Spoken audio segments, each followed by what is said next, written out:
ఒకరోజు ద్వారకలో ఒక అద్భుతమైన మణి గురించి అందరూ మాట్లాడుకుంటున్నారు. అదే శ్యామంతకమణి. ఆ మణి ఉన్న చోట బంగారం, ఐశ్వర్యం ఎప్పుడూ తగ్గవని నమ్మకం.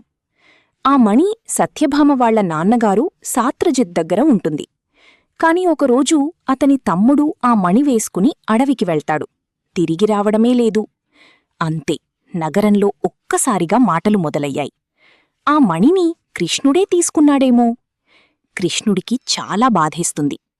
నేను చెయ్యని పనికి నింద ఎందుకు అని నిజం తెలుసుకోవడానికి ఒంటరిగా అడవిలోకి బయలుదేరతాడు. అడవిలో వెతుకుతూ వెతుకుతూ చివరకు ఒక పెద్ద గుహ దగ్గరకు చేరుకుంటాడు. ఆ గుహలో ఒక చిన్న పిల్లవాడు ఆ శ్యామంతకమణితో ఆడుకుంటూ ఉంటాడు. అది చూసిన కృష్ణుడు ఆశ్చర్యపోతాడు. అప్పుడే అక్కడికి గుహ యజమాని వస్తాడు. అతడే జాంబవంతుడు. భారీ శరీరం, అపారమైన బలం, రామాయణ కాలం నుంచి జీవిస్తున్న మహాయోధుడు. జాంబవంతుడు కృష్ణుణ్ణి గుర్తుపట్టకుండా యుద్ధానికి దిగుతాడు. రోజులు గడుస్తాయి. ఇద్దరి మధ్య భీకర పూరు జరుగుతుంది. చివరికి జాంబవంతుడు అలసిపోయి ఒక్కసారిగా ఆగిపోతాడు.